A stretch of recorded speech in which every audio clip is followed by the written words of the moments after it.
my calculations are correct, when this baby hits 88 miles per hour, you're gonna see some serious shit. They're here. Do you really think you have a chance against us, Mr. Cowboy? Yippee-ki-yay, motherfucker. It's showtime. Right, welcome everybody to another episode of the VHS Strikes Back. I'm one of your hosts, Chris, and my co-host and very good friend is Dave. Hey there, Chris, and hello to our listeners out there. Welcome to the VHS Strikes Back, the show where we dust off the old video player and go on a nostalgic journey to look at the good and the bad movies of yesteryear. Now, Chris, what we're going to review this week? Well, Dave, it's my pick, and I thought it was quite apt being a middle-aged man who gets days where you're just like, just leave me alone. And when you used to see people when you were younger and you'd be like, this person doesn't come out, or we never heard from this person. Being the oldest of 9 brothers and sisters, Dave, as I've got older and a wider family, and being such a fucking soft ass that I am, that even if someone rings me when I'm in the middle of the most important thing in my life, as you know this, because you take great pleasure laughing at this, I'll volunteer myself to go and help them. And I'm very much a people pleaser, which does piss me off because I end up wasting days, weekends, building, helping people with stuff, you know, and all that. And as I've got older, Dave, I have reduced that. But there's plenty of days where I just want to look at somebody, and it's a famous quote. I just punched him right in the fucking throat, Dave. So I thought, this is perfect. And the way my life's gone at the moment, it's exactly how I felt. So anyway, Dave, we are going back to 1993. Mr. Michael Douglas stars in this one, Robert Duvall. It's directed by Mr. Joel Schumacher before Batman. So we are going to be doing Falling Down. So Dave, do you remember seeing this one? It's so weird to think back to Joel Schumacher, and at this time, you know, he was like the golden boy, wasn't he? And then Batman just utterly shattered people's perceptions of him, the Clooney one, that is. But yeah, so I remember this one, Chris, being advertised so much, and it was almost, when I remember watching the trailer and thinking it's almost like a comedy. You know, in particular, when he's at the burger bar and he's looking at the picture of this big, juicy burger, and then he's holding this limp little pathetic effort thing in his hand, and he's looking at it, and his delivery is just perfect. And I think I've got lots to say about, you know, how we're supposed to feel about this guy. But at the time, I do think for a lot of people, it's kind of wish fulfillment as well, especially now. You know, if you think he's having a bit of a meltdown because he has to pay 85 cents for a can of Coke. I fucking love it. And now you're like, oh, fucking hell, if only. Yeah, you wouldn't get the ring pull for 85 cents now. Fucking hell. Exactly. So, I mean, and that's not just inflation as well. It's just getting fleeced by corporations all over the place and basically everything. But yeah, I think I watched this at the time, and then I think years later, it might have been one of those that was replayed on ITV or something, and I've caught like bits of it late at night. You know, I don't remember watching it all the way through, apart from that very first time. And I think I struggled with it a bit because my perception of the movie from the trailer, and I don't know why, because when you watch the trailer, it is fairly serious as well, but I think in my mind, it was almost like a bit of a comedy. And a lot of the bits, you know, around, you know, him just being befuddled by everything and just having no patience for, you know, these little things that we put up with in life. You know, he's just snapped. He's got no patience for it anymore. I almost thought it was going to be a bit of a light-hearted comedy. And it was a lot darker, really, than what I thought it was going to be going into it. But yeah, I'm glad you picked this one, because I really wanted to go back and watch it again with, you know, older, more experienced eyes, if you like. Even though it's set in 93, I think on a human level, you know, we haven't changed that much. The technology's changed around us, but, you know, I think as humans, we sort of think and experience life in similar ways. So, I mean, how about yourself, Chris? Yeah, I think watching it all them years ago, like, really sat down. I remember watching it with me mum's nana and granddad and thinking, what the hell is this? You know, like, it was just a completely different. Michael Douglas obviously probably maybe not watched Basic Instinct at this point, Dave, because I couldn't have justified renting that and going, oh, what's this film about? But knowing, like Romancing the Stone and things like that, I loved him in that. And I just remember being absolutely thinking, going, this guy's just had enough. Like, he has had enough. The world fucking, he hates the world. His family's fun. And I don't know why. I don't think whether it sat well with me, as in, like, I always thought it was a classic, but I think being a kid at this point, I would have been a teenager. You couldn't relate to it, and I think as I've got older, I certainly can relate to it. As I said before, I can 100% relate to what he's doing and stuff. Like you say, that scene's brilliant. I know we'll get into it because I'm thinking, fucking hell, mate, you don't know how fucking easy we had it. How much were fucking donuts and cans of fucking Coke then? So I think that's what. Watching it now and wanting to pick it, thinking, does it hold up all these years later, like 33 years later? Does it still have something about it? And yeah, just such a great movie, and something totally different for Michael Douglas from what we were used to as well at this point. So he really, in the 90s especially, he didn't have to do some different movies, didn't he? Like completely different characters. There'd be comedy stuff, obviously. Late 80s, he did Gordon Gekko, didn't he, in Wall Street and stuff like that. And then you got Romancing the Stone, completely different.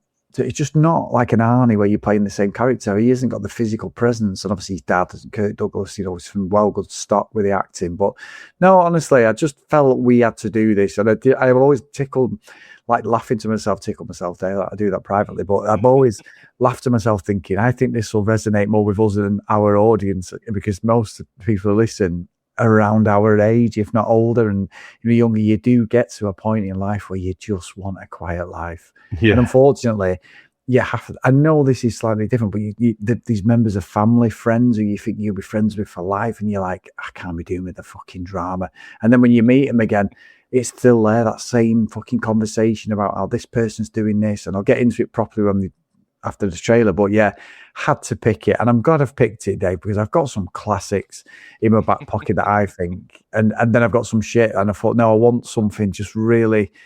So I think it fits into pleasure and pain perfectly, because I think the pleasure side of it is laughing now, going, they were fucking right 36 years ago. No matter how fast time travels, world changes, technology takes over, AI, all other bollocks, you've still got that day-to-day mundane shit going on, Dave. No matter what happens, that's still there. The boring part of your day is still there. And I love the fact that this is just a flip on it. And I think before we, I won't say what I think of it as in score-wise, but it doesn't matter. This ages very well because it resonates with anybody if you've never seen it, I think. So, yeah, just had to pick it.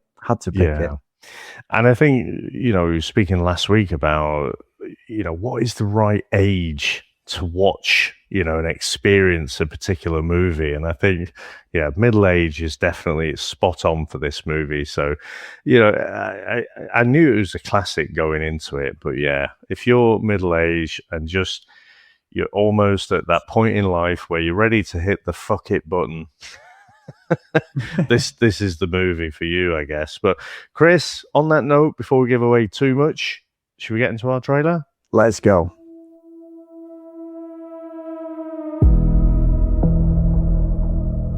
It's a hot day in Los Angeles, which admittedly narrows it down to most days in Los Angeles.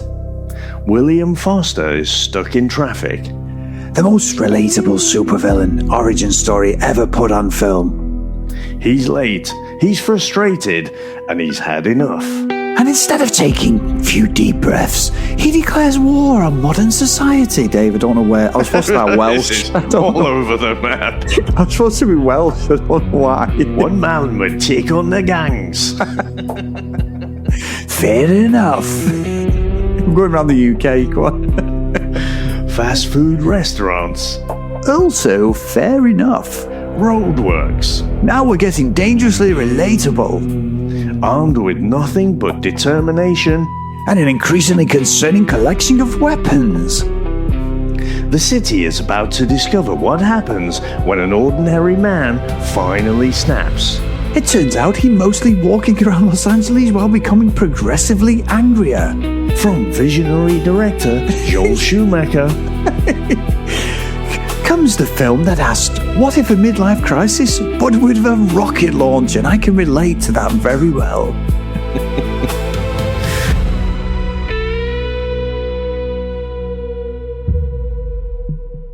On the hottest day of the year in Los Angeles, William Foster abandons his car in the middle of a traffic jam and decides to walk across the city to see his daughter. What begins as a simple journey quickly turns into a series of increasingly hostile encounters with gangs, shopkeepers, road workers, and anyone else unfortunate enough to cross his path. As the temperature increases, Foster's frustration with modern life boils over into anger and violence, leaving a trail of chaos behind him. Pursued by veteran police sergeant Martin Prendergast, Foster continues his march across Los Angeles, convinced he is the reasonable one in a world that has gone completely insane. Now, Chris, what do you reckon to the opening of this movie? Dave, William Foster's my fucking spirit animal at the moment. I'm so polite to people and everything, and I'm just like, also just want to go, just fuck off and leave me alone. I know this movie is, the guy is obviously having a mental breakdown in it. That's what we realise that as the movie goes on. But I love that little bit of tension. We don't mess about. We don't have like a massive backstory. The story gets told as the movie goes on. And he's sat there and he's sweating cobs. He's roasting. He's in traffic. He's got a fly there. He's fucking trying to get the fly out of the car. He's just like getting so annoyed. He's looking at his watch, everything. And then when he just gets up and goes, fuck it. And the guy's going, hey, buddy, where are you going? Where are you? Because he's blocked the guy in behind him. He's like, I'm going home. See ya. Yeah. And you don't know what's going on, because what I found really interesting is this movie is just under 2 hours and it tells the story so well. But after we've sort of got into this first scene, there's no idea who William Foster is, no idea why he's just gone, oh, fuck it, I'm walking home. And after that, Dave, it's not even like it's a sequence of events. It's just brilliant. I love the fact that he goes into that shop straight away and the Korean shop owner's there and he's like, you know, I need the phone, you know, give us a phone. No. And then he's like going on about, he grabs the baseball and he's just going on about, he said before the trailer, the price of stuff. And I'm like, 5 donuts for like $1 or something. And he's kicking off. And when he just starts levering the fucking stuff around the shop and that, Dave, he's brilliant. The amount of times, right? And especially these fucking shitty fucking garages that you go in there and they've already inflated the price of the fucking fuel. One little sniff of, I'm going to be on like, it's been like budget day. Yeah, budget day. One little sniff of something going on with that fucking with Donald Trump or something. And all these, and any little whiff of something, like with the energy crisis. But they never put the prices down quick enough, did they? And they reckon now actually that with fuel, that there's going to be a watchdog now going round and every garage will be checked. So as soon as the prices drop for the barrels of fuel, they have to drop them. And if they don't, they'll get fined and stuff, you know, they can get... But anyway, Dave, I'm sure that will be bulletproof. Yeah, I'm sure it will. But you go in, don't you? And you go in to get like a bar of chocolate, if you fit, or a flapjack or whatever, and you go in and go, oh, I'll have one of them. I mean, fucking rip-offs. Now a Freddo's like fucking £1 or something, the robbing bastards. They used to be 10p. And I can feel what Michael Douglas is getting at, but just realising how far away from 36 years is, I know it's a long time, but the inflation is kicking off at an 85p fucking soda, Dave. 85 cents soda. It's fucking brilliant. Like, it just shows, doesn't it, how much we're getting ripped off. And that's where I relate to William Foster and that scene. But it's like comedy, innit? It's a comedy scene as well. And when he says, I'm just fucking standing up for consumer rights, Dave, when he's got a baseball bat and he even pays for the fucking drink. I love that. I love that scene. It sort of sets your stall out to go. Because at this point, we still don't know what's properly going on. And we get a little bit of Robert Duvall, don't we? He's going to retire his character and that. But just to see Foster at that first point, you're like, what the fuck's going on here? What's happening? If you've never known anything about this movie, it's perfect way to introduce him as a character, Dave. And just, yeah, I just think this movie is so fucking relatable. It's so bad as we get older, but it is. It's just, life is just the same every day. It's just bizarre. Yeah, and I'm going to be a bit careful before I throw in completely with William, because I think he is the villain. of the Oh, piece. yeah, 100%. I think he's definitely the protagonist, though, isn't he? We're seeing everything from his perspective and through his eyes and stuff. But the South American, the Korean American coalition did protest the movie because of its portrayal of the Korean shopkeeper there. And I think, there's a little bit in this movie which is, I mean, it doesn't treat minorities favorably, does it? No. And to be honest, you're right. I'm not saying like what a hero, what he does there, but I think I can relate where you just want to snap. Like you have an imagination thing, don't you? And you just go, yeah, I just watching you. Something like just leave me, or I just want you to tell you to fuck off and leave me alone, or shut my front door and turn every fucking phone, any way of communicating with Apple Watch, just turn them all off and just leave me alone. I think that's where I can relate to. However, at this point, it just feels like it's a bloke had enough. He's got a briefcase. After that, yeah, he's not a good person at all, is he, Dave? He's having a mental breakdown there completely. But at the start, I'm all for the consumer rights stuff. I think that's really funny, that scene. It's so well acted by both Michael Douglas and the shopkeeper as well. Really well acted. Yeah, and I do think it's so interesting, like the layers underneath this as well, because clearly having a mental breakdown and stuff. And I think one of the things that makes it relatable is, it is a bit of wish fulfillment at times, just that you just said there about that feeling of getting ripped off, because the price of oil goes up a little bit and it's like prices shoot up, instantly almost. And then price of oil comes down. It's like, yeah, we'll drop that down a little bit now. It's almost. I'm driving electric now, but I drove past the station, and I'm sure it was nearly like £2 a litre for unleaded or something daft like that. I'm like, fucking hell, it's just ridiculous. And I think, I mean, they sort of called him D-FENS, don't they? Because of his number plate and everything. What I find interesting about him is a lot of the things that he's pissed off about. He's actually bought into this whole, this whole capitalist world, and he's done his job, and he feels beaten down by it. But all the things that he's kind of worshipping are the things that are beating him down as well. I think that's one of the things I find so interesting about it. But yeah, I'm sure we've spoken about it before, but I came across this concept called like spoon theory. And it's just a very simple idea that, you start the day, and it's like analogous to energy, basically. So you start the day with the number of spoons, and then, you'll have a conversation with someone, and then, that takes a bit of energy away from you. So you give away these finite spoons.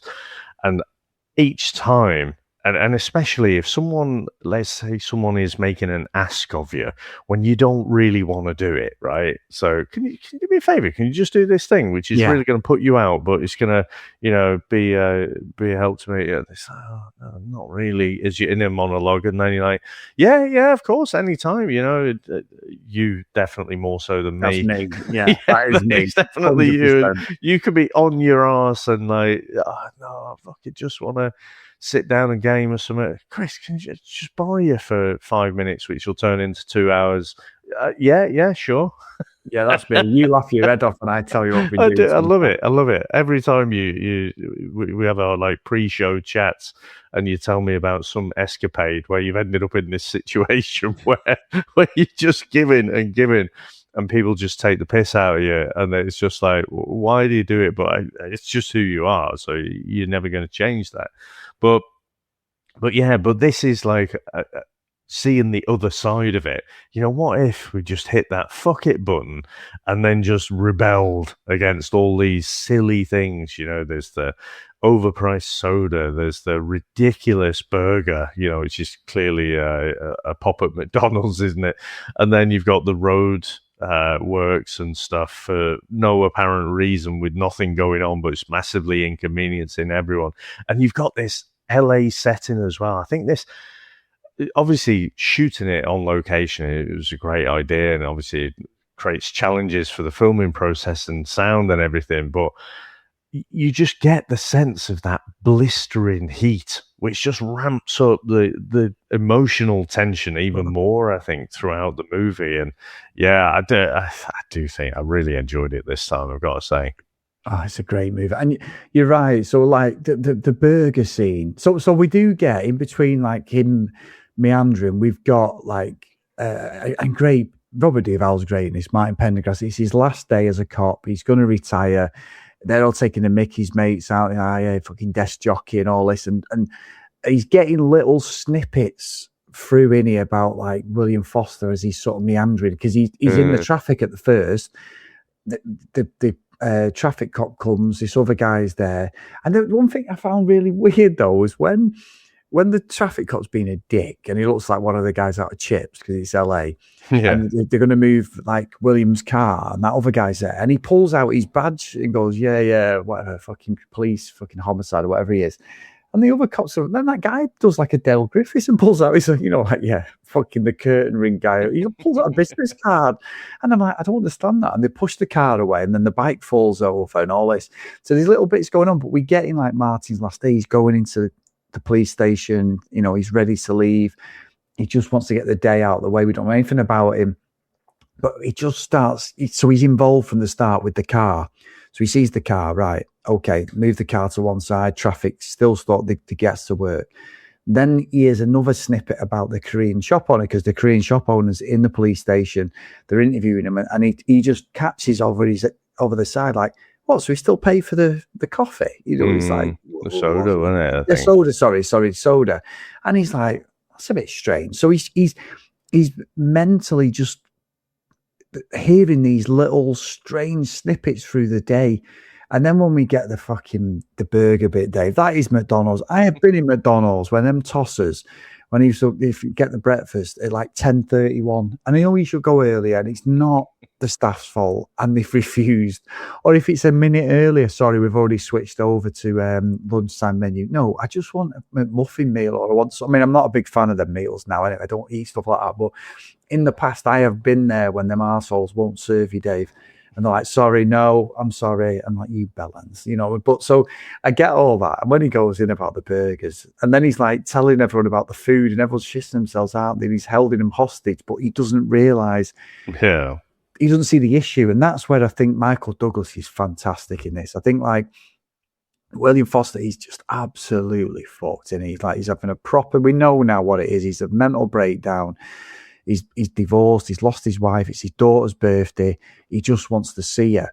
And we don't realise how fucked up he is. And I think that's what's really good about this. The dialogue between his ex-wife when he's ringing her and stuff in it, and the stuff that like Foster, Thingy's finding out, Pendergrass is finding out, Martin Pendergrass and Sandra Torres is the other cop, played by Rachel Ticotin. She's really good, and it's that registration on his vehicle, D-FENS, D-FENS, because he works in the missile thing for the government and that. But again, it's just, we think at this point it's just the guy's had enough of life and people ripping him off and that, and it's not. It's completely different. He's not a good person, is he? He's just absolutely lost it, and then it transpires the way he treated his wife and everything. He loves his daughter, but he treated his ex-wife appallingly, didn't he? And his mum. So I think that's what I love about this, is the breadcrumbs of Foster's, like bits on the radio or whatever, there's things going on the TV. There's just enough that Pendergrass is like, this is my last day. I shouldn't give a shit, but something's not right here. And I love that, Dave. It's almost like a bit of a Sherlock Holmes type thing, isn't it? Like where he's sort of, he's one ear, he's got one foot out the door, but one ear's still dragging him back in. And honestly, I think the whole cat and mouse thing with him, and the fact that Foster just doesn't give a shit, does he? You know what I mean? He doesn't care what's happening. He's just walking across LA to get to his daughter. He's just brilliant. Yeah. But I'll come back on to Martin as well, this strange relationship he's got with his wife. But I can't tell you, this whole thing about McDonald's and that cut-off for breakfast. So, and I kind of get it. They're trying to run a tight ship and everything. But it's this one time, I mean, probably 15 years ago or something now. I was on a huge project down in London, and there's loads of us from the company all staying at this hotel and whatever, and there's some people over from America, and we ended up going out for the evening for dinner, but lots and lots of drinks afterwards as well. And I've never done this where, you know, I've never made it to the customer site, you know, on time. You know, 9 o'clock is usually the cutoff where I think it's acceptable. You know, 8:30 to 9, I try and aim to get in for then. And I just had this mental night, and I'll save that night for another day maybe, because there's some weirdness going on there. But just remember in the morning, I drove in with this other guy, another Dave, and it was about 10ish when we set off from the hotel, and it's like got the hangover from hell and just feeling utterly terrible and really just want to crawl back into bed. But I'm down in London, I'm supposed to be on fucking site and everything, so the pair of us must have been absolutely stinking. But Dave was the one, I'd left my car there, Dave was the one who drove. And then on the way to the customer site, we sees a McDonald's, so it's like, oh, gonna have to just get a McDonald's breakfast, get some food inside us, you know, and soak up a bit of the alcohol and whatever. And we gets in there, and there's a massive queue. And obviously, I wasn't really paying attention to the time, but it was obviously, you know, coming up to 10:30. We're getting close, and the guy in front of us, that must have been the moment when it clicks over to 1 minute past, and like, sorry, we're not doing breakfast anymore. So I've been in this queuing up. You know, I've been here, you know, before the cut-off. And anyway, honestly, this guy was going mental and really, you know, to an unacceptable level, just verbally abusing this poor guy, this poor kid, really. I mean, he was probably a manager or something, but he's probably about 23 or something. Just shouting at him, and just, anyway, we're right behind saying nothing. Like, I think nowadays I'd probably step in and actually have a word, say, it's not acceptable, that, mate. But just feeling utterly sorry for myself, just hungover to fuck. And anyway, this guy storms off in the end, and you can see this guy behind the counter. He's like shook. He's managed to hold it together. At no point did he bite back at all. But, you know, you can see every bit of verbal abuse coming his way. It's another, you know, slap down for him. And so it's taking so much energy for him to not react to it. And you can see he's really shook up. Anyway, because the guys stormed off, myself and Dave, well, we stepped forward to the counter as well. And I'm still like processing what I've just witnessed. And Dave just goes, don't suppose you're doing any breakfast? It's just like, you utter bastard. And the guy who'd held it together so well, he had no words. He was just utterly befuddled, because he's like, are you fucking serious? Have you just seen what's just happened there? No, we haven't had fucking breakfast on for the last 5 minutes. But yeah, honestly, whenever I think about that cut over at McDonald's from the breakfast to the lunch menu, I always think back to that. And he was so sharp, Dave, to just throw that out. But I was like, what an absolute bastard, that poor fella. But yeah, it was funny. I have actually got a story, so you've pricked my interest, Dave, now with McDonald's slightly. I'd say, and that's a great story. It's true that but you know what, I'm like a smart ass at times. But I've been on Soccer AM twice, as you know, 2005, 2009, and as United fans of the week. And there's a thing on there where I walked with a girl off Hollyoaks with Ishmael Miller, used to be up play up front for West Brom and all that. And that was in 2009. I've still got the video. The 2005, I've never come across the video. And I did the old handshake with, what's it called? Played up for Clinton Morrison. So before they come, I did the old, he used to do it in Lovejoy, the old fake handshake. And I do it on him as he comes out. He goes to shake the fans of the week, and I do it on him, and everyone's pissing himself. He's fuming. He like puts his hand across my face, and in the break, he was proper like kicking off. Can't believe you've just done that. It's well out of order. He was proper fuming. I was like, yeah, but you're a bellend. Anyway, in 2005, Tom, who was in the band with us, Dave, the drummer, as you know, and this was before you joined, Bev, who's my brother-in-law, he was the bass player. And they liked a bit of the old illegal smoking, Dave, not cigarettes, as you'd imagine. So they decided to roll a spliff and that, in the room. We were in this really nice fucking hotel next to Heathrow Airport. And they were smoking weed, but they got the munchies, Dave, about 11 o'clock at night. So what they did was they decided that we're going to go to McDonald's up the road near Heathrow. So we were downstairs in the bar, collared us. We said, let's go to McDonald's. So obviously we walk up to McDonald's, we passed it, we go up there, and the door's shut. So there's all cars in it. It's a drive-through, like a 24-hour thing. Right. So it's shut. They won't let you in at 11 o'clock. So you've got like 5. There was 8 of us on Soccer End, but there was about 5 of us at this point. So it was them two, me, my brother, one of my mates. So there was 5 of us. So I said, being Chris Phelps, the cocky-arsed wanker, let's get in the fucking drive-through. So they're all like, but we haven't got a car. Doesn't matter. So 4 of us got in the queue of the car. So these 2, me and my brother Adam, and then these 2 behind, Tom and Bev. And then we're following, and these cars behind us at this point, Dave, so it's quite a busy one.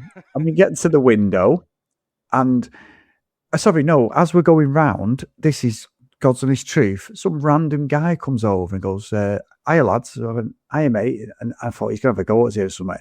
He went, I'm on a weekend break I'm on the army. He goes, can I get in your car? I went, of course you can. So Bev, my brother-in-law, opens the fake like the door. in-betweeners or He opens the fake door, and this guy gets in the middle as if he's on the back seat. So when we get, this is God's honest truth, when we get to the window, and it's me who's the fake driver, fucking thingy goes, hello?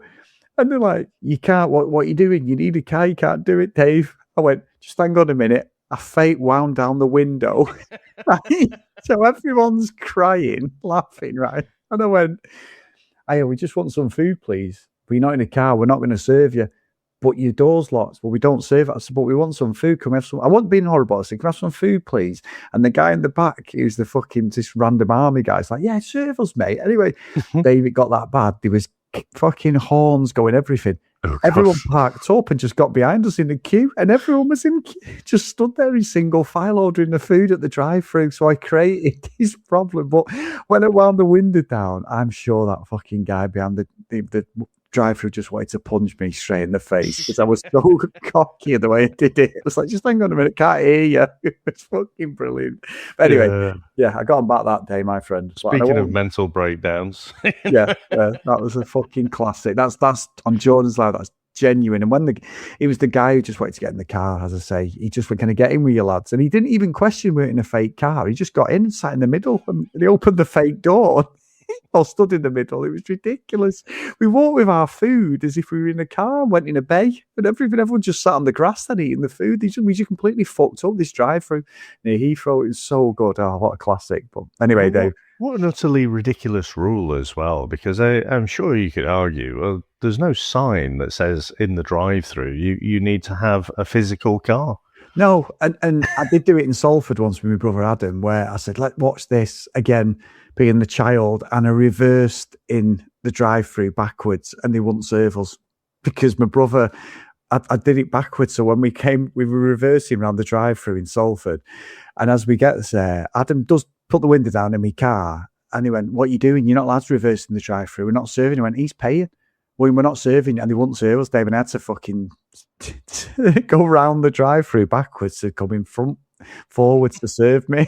So no wonder fucking God got me back that day. Such a dick. It's funny the way you described that, the precursor to that story, it sounded incredibly David Brent. It reminded me of like, do you want a smoke of this? No, I'm on a diet. Yeah, he probably was being inspired by The Office or something. It was just something stupid, you know what I mean? Like, at this point in my life, Dave, I was probably mid-20s, so Jordan was maybe 2 or 3, and my highlight was going to Asda with my brother and walking around Asda with crates of beer and different bats of food and putting it in people's baskets or trolleys. So we put a full crate of beer on top of someone's basket. You only leave them and walk off down the aisle. That was like, that was us. Or putting stuff in. You get to till and someone put like a chocolate fucking cheesecake in someone's thing, or put beer or whatever you would, bottles of wine, and you'd be like, what the fuck, who's put this in there? And I don't know why that stuff just tickled me, Dave. I used to love that, like practical comedy. We used to do it all the time. When you're bored, yeah, come on, let's go to West and put things in people's trolleys. It'd be fucking bellends, honestly. So stupid. I don't know why it is a little irritant of mine that the thing of, someone's got a trolley, but then they'll walk over to the other part of the aisle and literally block up the aisle. Yes. It's like, take your fucking trolley with you. Yeah, that's probably why we did it initially, Dave. But yeah, it descended into the whole family doing it. Even we got my mum involved, like putting loaves of bread in people's fucking trolleys. And I remember doing it with a full crate of beer, and some woman, it was bad really, and someone had a basket full of shopping. I don't wish I had bread on it, and I just put it on top. And she come back, and it was that puzzled look of like, who the fuck has done that? And we're there looking at like something else, just like in stitches, like just. I'm sure incredibly inconspicuously as well. Yeah, she knew. Yeah, she knew it was us. Oh, such a dick, Dave. That sort of comedy used to get me all the time. But anyway, moving on, Dave. Moving on. Before you incriminate yourself further. Yeah. So, getting back to the movie. So, I think what this film does well is you can kind of empathize with him. So before you get more of the ex-wife's perspective and you realize, oh, this isn't just about today. He's kind of had this thing in him where he's got this inner rage, waiting to come out. It's been there for a while. But I think the movie has us going along with him where you're kind of rooting for him, especially when you get the gang members and they're pulling a knife on him and he gets his baseball bat and, he's trying to just sit in the park and just have a little rest for a bit. And you're almost rooting for him, but you realize he steps further and further into that villainous role. And it gets one of the most interesting bits for me is when he befriends almost the Nazi, the guy with all the shop owner with all the Nazi memorabilia, and he's rooting for him for D-FENS, and he's thinking, I'm nothing like this guy at all, but it's like, sorry, mate, you kind of are. Yeah, he is, and I know we've missed one of the other bits with this bit. So I don't want to talk about that Nazi bit. Is the gangs.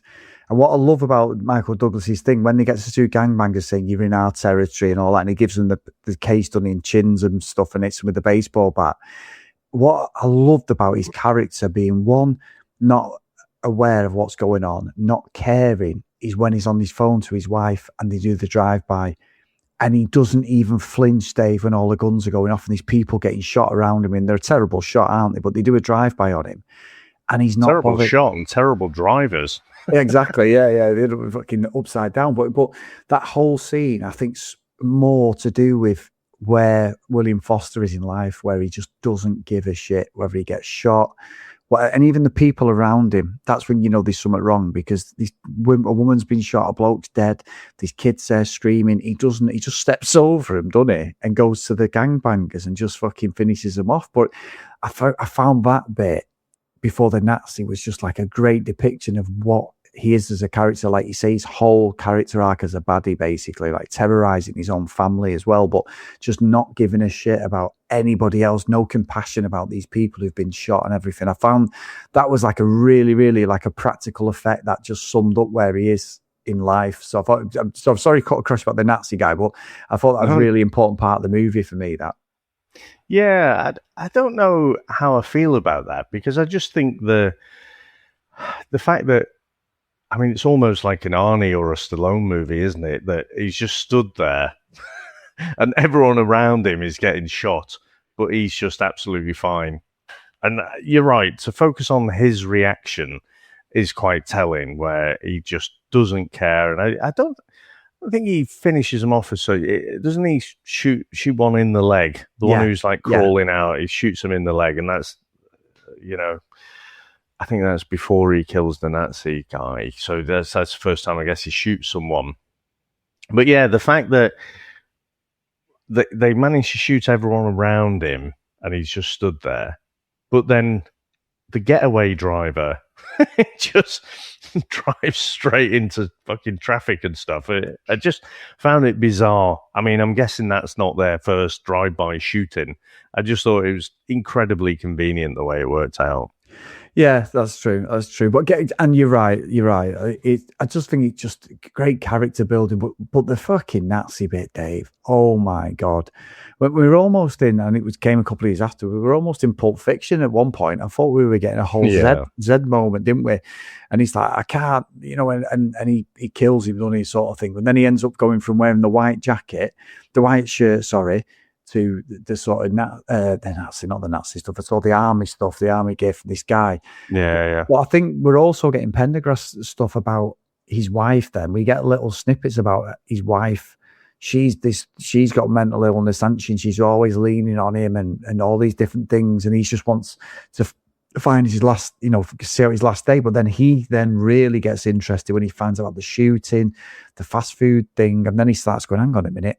This is the same guy. This is D-FENS. This is and that's what I loved, that we didn't need, as sometimes I say when we review some movies, we need half an hour worth of like story building, which we didn't get, has ruined it. But then with this, they tell a story so well about where William Foster is, because obviously the gangbangers, he smacks them about a bit with the cane, and then he gives it to that guy who's the druggie, and he opens it, he's just got his sandwiches in it. And that's when they go see his mum, and his mum is on edge. She's absolutely on edge, and she said he don't speak sometimes when we're here. She don't want to go in his room. She's petrified of him. So he's obviously just a bully and not a nice guy. But we don't know that until about half an hour in, how badly he's gone more than anything. So I think that's what I love, that the whole world is built around what William Foster's going through. So great. It's a great movie, this. It really is. I think, the whole thing with Duvall's character, so Martin's wife, I was trying to work out, were they trying to depict that she's got like dementia or something, early dementia, or I couldn't quite work out what they were trying to say there. I didn't know whether it was because of when we find out at the end that obviously they had a child, didn't they, that was 2 and died, and all she wanted to do, he says it, done he, talking at the end about all she wanted to do is be a mother and change the body and everything. I think you're right. I thought that she had a mental illness at one point, because obviously when he's saying he's staying and she's having a go, he does shut her up then, doesn't he? He just says, right, you need to shut up now. I've got something on at work. But she's screaming at him, isn't she? So I didn't pick up on the dementia thing. I didn't know whether it was just she'd never got over the fact that she couldn't have, they lost their child, basically. Yeah, I guess it just some kind of mental illness, wasn't it? Where you can see he's almost been forced to retire. And then obviously at the end, he decides, no, I kind of enjoy this too much, and I'm not bad at it as well.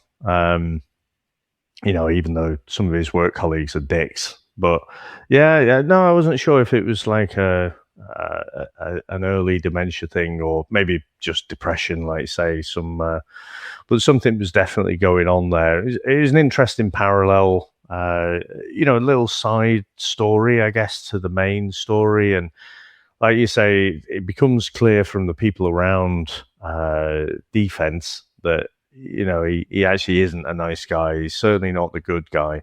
But when he does get the whole like SWAT gear on, the black, and he's just walking across the golf course, and all this time he just wants to see his daughter, even though there's restraining order and stuff. He shouldn't be allowed to see her. Again, I know he's the villain, but the fucking old guys, and the one who's cocky as anything, and then he's like, right, I'm going to show him, and smacks the golf ball at him. And then he just gets out the shotgun, and it's like, I'm sorry, mate, you kind of asked for that one.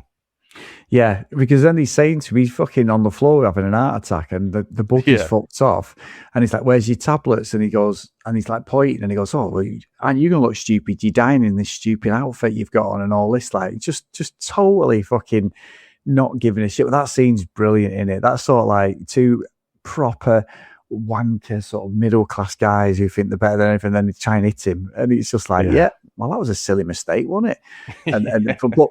But again, it all plays into like Foster, just like the classes in life, but he's just not a good guy. And I think like even like the stuff with the rocket launchers, like some out of a comedy in it. So he starts having a go at some random poor bloke who's digging the road. He's not the one who's he's not the manager. He's just the road crew. And he's going on about the budgets, isn't he? And he gets like the rocket launcher out. And then that kid thinks they're on a movie set. Yeah. That's a bit like Beverly Hills Cop 2 when fucking Billy's like that with the gun, with the rocket launcher, goes, yeah, down here, press this. The next minute, he fucking shoots out the other end and blows the truck up, doesn't it? You know, it's like that. That's like a really weird segment in the movie. And the kid thinks it's just there is like unintentional comedy, I think. Like whereas obviously last week we did June, and I said to you, I couldn't relate to any of the characters, or I couldn't like root for anybody. I'm not rooting for William Foster in this at all, but also I love the fact that it's there. They're trying to catch this horrible person. I think my allegiance to him switched after about the first 5 minutes when I realised he wasn't a good guy and what he was putting his ex-wife through and everything, because he's harrowingly ringing her like a stalker, telling her about different things have changed and all this, and she's like, you can't come, don't, and she's absolutely petrified of him. And I think, you know, Pendergast is onto him at this point. He knows what's going on. They know who he is. They finally find out properly what's happened, how he's not got his job anymore and everything, and he's not got his wife and his kid and all this. So ultimately it's only going to end one way. But yeah, I think the storytelling's brilliant. Michael Douglas, for me, this is probably one of his best films, I think. Yeah, I mean, he says it's his favourite role, and again, I feel like he's had some great roles, hasn't he? So there's quite a bit to pick from there. But for me, it was definitely longer than 5 minutes, where you're kind of in his corner, and that's what I think the movie does so cleverly. It kind of brings you along, and it makes you root for him, and then feel quite uncomfortable when you realise, actually, he's sort of the baddie. I think it's very intentional the way it's done that, and I think plays around with the viewer's emotions. Yeah, it does, and I think like when he's shot people and stuff like that and killed people. The Nazi was the first one really, but then it's like you look at, he shoots the cop, doesn't he? So they realise that he's gone, and they're off to Venice Beach, the wife and the daughter. But it's like, I love that interaction with Robert Duvall. I love that. Like, so good. It's so good. Was like, you know, he's supposed to be retired. I mean, they've had this party for him. His wife's had a go at him, Pendergrass, and then that guy says something about his wife, and he just chins him, doesn't he, and walks. And the guy ends up on the cake.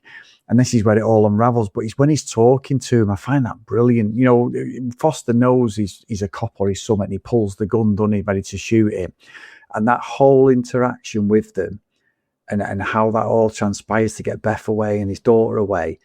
And I love the standoff, Dave. We've seen that in films before. There was only ever going to be one way Foster his story was going to end, and he was going to get killed. And I love the fact he's got like a water pistol and whatever, and he's like, I would have got you. Yeah. You know, when they do like this, let's draw like it's bloody some cowboy thing or something. But yeah, I think it's just one of the movies that's got such a satisfying ending and sad as well. And he was only ever going to go one way. He had to die. He's not a redeemable character at all. Yeah. 100%. That's exactly what my thoughts on it were as well. He wasn't redeemable, so he had to go out. And again, it plays around with your emotions, I think, because you realise he's got the water pistol. He wasn't actually going to fire the gun. But then what I found, it was acted so well, was just that kind of realisation. It's like, am I the bad guy?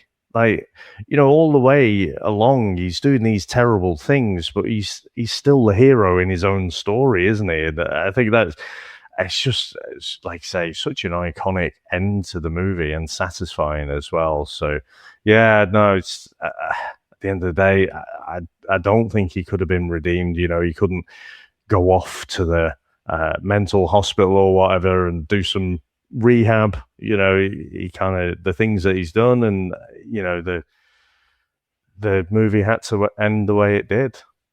Yeah, I think it had to be that way. As I say, it just had to be. And just what a great movie, Dave. I'm so pleased we've done it. I'm so pleased I've watched it again after all these years. I think it's one of the movies if you've seen it once, unless you absolutely, it's your greatest movie ever, it'll always sit with me as a great movie. Always will. But I'm also satisfied watching it now for the second time to go, yeah, I didn't need to watch it again other than me and you doing this now for the podcast. If I'd never watched it again the first time, I'd still say, great movie, really enjoyed it. But I just think it stands up so well all these years later. So, no, great stuff, mate. Really good stuff. Absolutely. So, Chris, should we get into our final review? Let's go.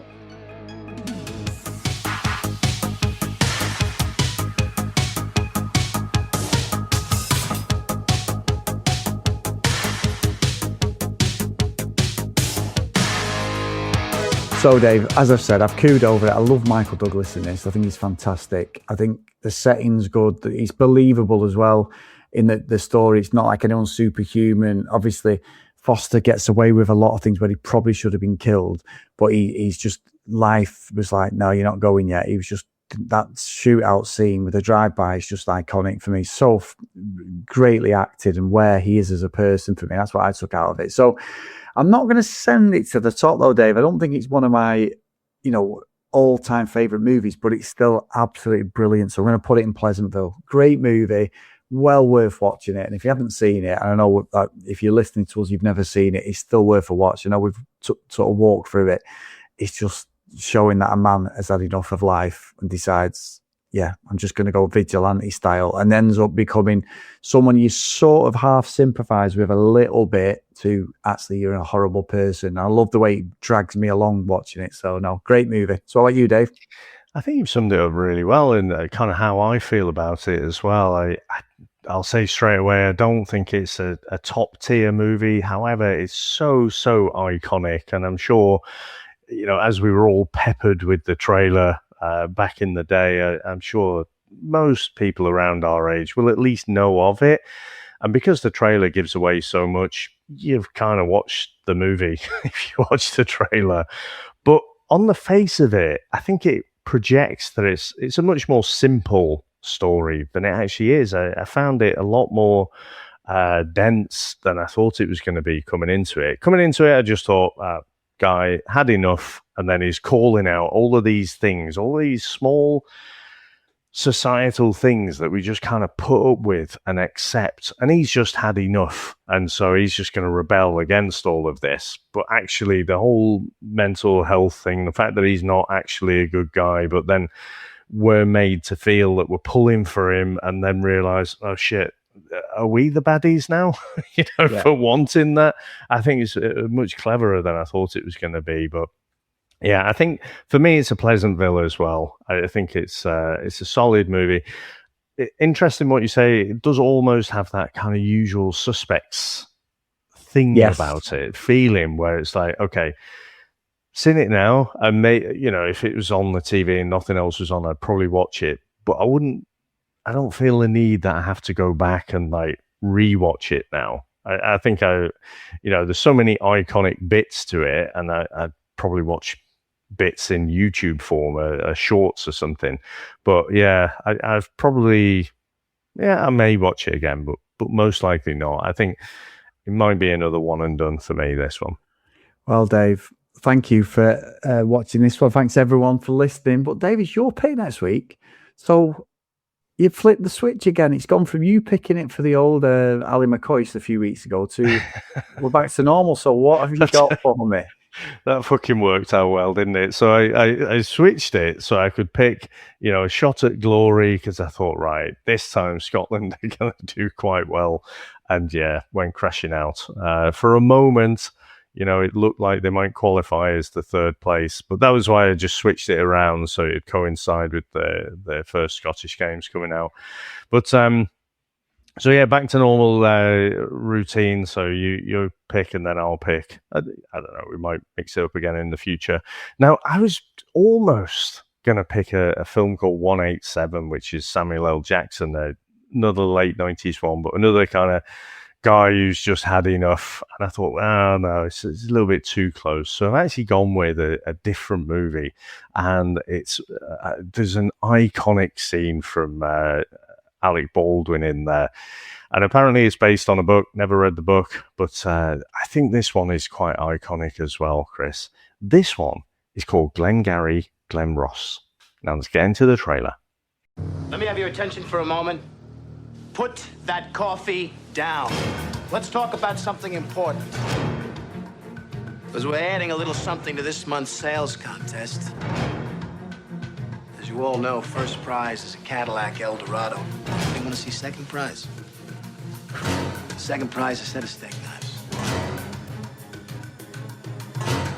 Third prize is you're fired. Somebody should stand up and strike back. Somebody should do something to them. Alex is on this. Oh, Pacino. Al Pacino, yeah. Hey, I'm ready to do the Dutch. I know what I'll do. I'll go out and rob everybody blind and go to Argentina. Ed Ross with hair. We're just talking. Yeah. We are? Yeah, we're just speaking about it. Speaking about it is an idea. We're not actually talking about it. No. It's a robbery. There's a robbery? No. And what is it we're so afraid of? All you need, a little boost. Tonight is the thing. So be it. I know what this is about, Dave. Never even heard of We it. had a Oh, slight Kevin burglary. Spacey. Criminals come and they take, they steal the phones. They stole the phones. They stole the...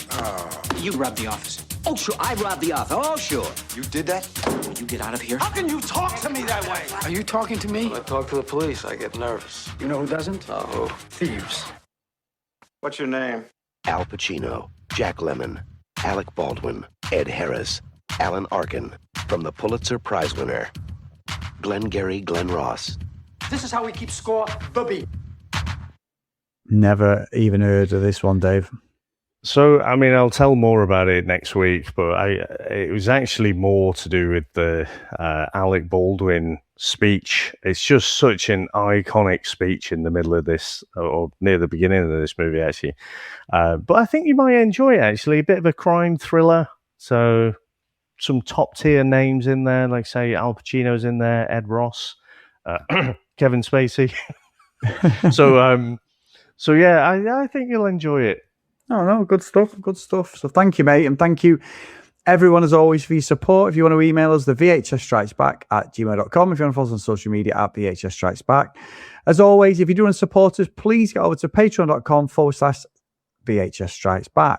I nearly said the reality TV then, Dave, but there you go. So thank you. So the roll call of honour, a big thank you to Chris, Graham, Matt, Rees, Nick, Greg, Gareth, Mike, Lee, Helen, Dylan, Dan, Justin, Susan, Tim, Matt, Ken, Lucky Lulu Green, Herbs, Jack, Math Blake, John Hammond, and Mr. Tony Farina. So thank you so much, guys. That list just gets harder and harder to read out, Dave, as we had more people in. So thank you so much, guys. Amazing stuff. So, Dave, what have you got for us today? I know it was my pick, but you did have a song in the bag, and I think your song was better than mine. So what have we got?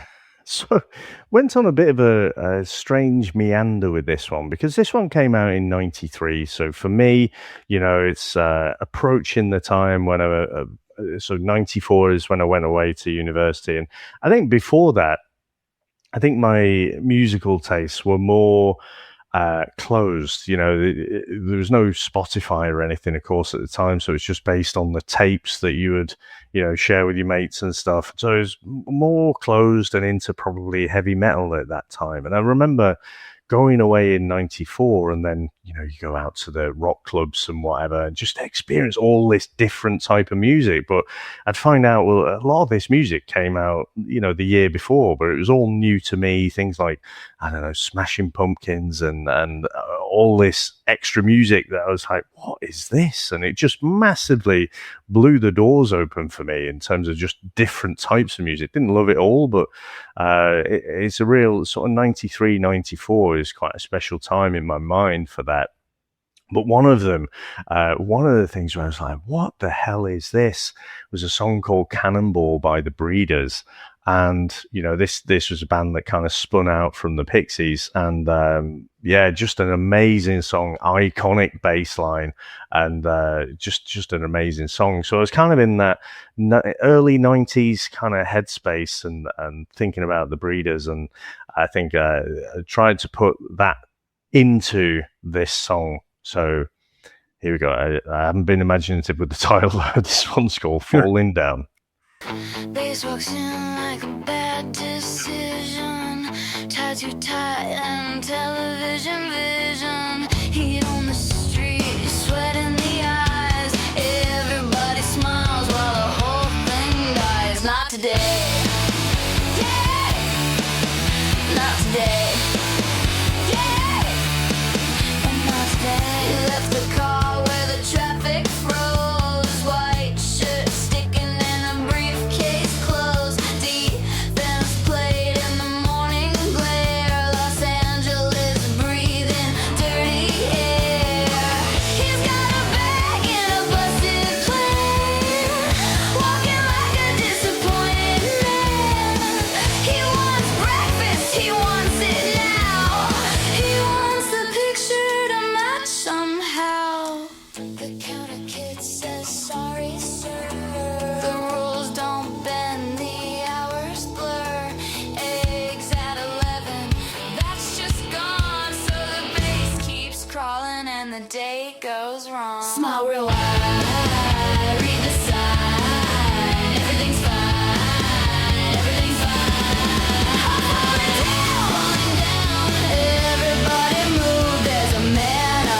Krusty burger in a perfect frame, and the real one shows up looking ashamed. The bun's gone flat and the cheese is fled. Even the pickle looks spiritually dead. He taps the counter, he makes his point. The whole damn franchise is out of joint. Nobody listens, nobody learns. The grill keeps hissing while the city burns. He's not a rebel, he's not a saint. He's what you get when the pressure ain't. Released in stages, checked with care. He's a snapped little wire in the public square. Smiley wide, read the side. Everything's fine, everything's fine. I'm falling down, everybody move, there's a man unbound.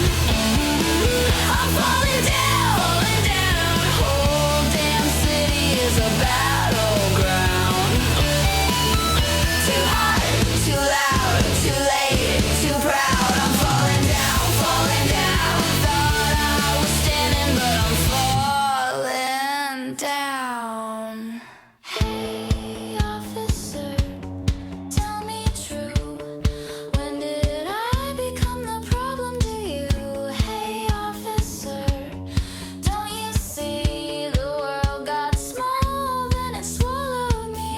There's a daughter waiting, there's a party planned, there's a man with sand running out of his hands, there's a phone booth shaking, there's a golf course green, there's 1,000 tiny cuts in the American dream. Base only, walk, don't talk, bag full, head hot, dead stop, wrong turn, rules bend, no friends, home gone, line crossed, all lost. I'm falling down, everybody move, there's a man unbound. I'm falling down, whole damn city is a battleground. Too hot, too loud, too late, too proud. I'm falling down, thought I was standing, but I'm falling down. I'm falling down, briefcase empty and the sky looks strange. I'm falling down, he wanted home, but home had changed. Not today, not today, not today. D-FENS down, D-FENS down, D-FENS down. So thanks for that, mate. Yeah, there's definitely a 90s feel to that. It isn't my sort of music, but I get the vibe. And it's a good song again. I love the comments about your music, Dave. I even got praised off a couple of the guys as well. I think John Hammond said one of my songs was pretty good for Red. Weirdly, your sweet spot seems to be that kind of glam rock, kind of amazing guitar tune. Every time you've done one of those, I think it's hit it out of the park. Yeah, it is pure fluke. It's literally a one and done, Dave. I don't tweak it like you. Just throw it in there. But no, great tune, mate. Really, really enjoyed this week as well. So thanks for indulging me with this one. Very good, very good. And thanks for picking it, because I really enjoyed going back. And I think it's definitely one of those everyone should watch when you're in that midlife crisis sort of time, that danger zone, if you like. But yeah, cheers for picking this one. Thanks so much to our listeners out there. Thanks to all our supporters. And we'll speak to you next time. Bye. That's it, man. Game over, man. It's game over. What the fuck are we gonna do now? What are we gonna do? Maybe we could build a fire, sing a couple of songs, huh? Why don't we try that? We better get back, because it'll be dark soon, and they mostly come at night. Mostly. I'll be back. That's odd. We came, we saw, we kicked its ass. Wax on, wax off. Get to the chopper! One ring to go. All right. Ding, ding. Bust you up. go for it. Well, here we go. Ain't so bad. Ain't so bad. Ain't so bad. Come on. Come on, ain't so bad. Ain't nothing. Come on. You must be crazy or something. I'm crazy. You just a stupid fool. Maybe you stupid. I ain't breathing heavy. He's a fool. He's stupid. I see you in 6 months.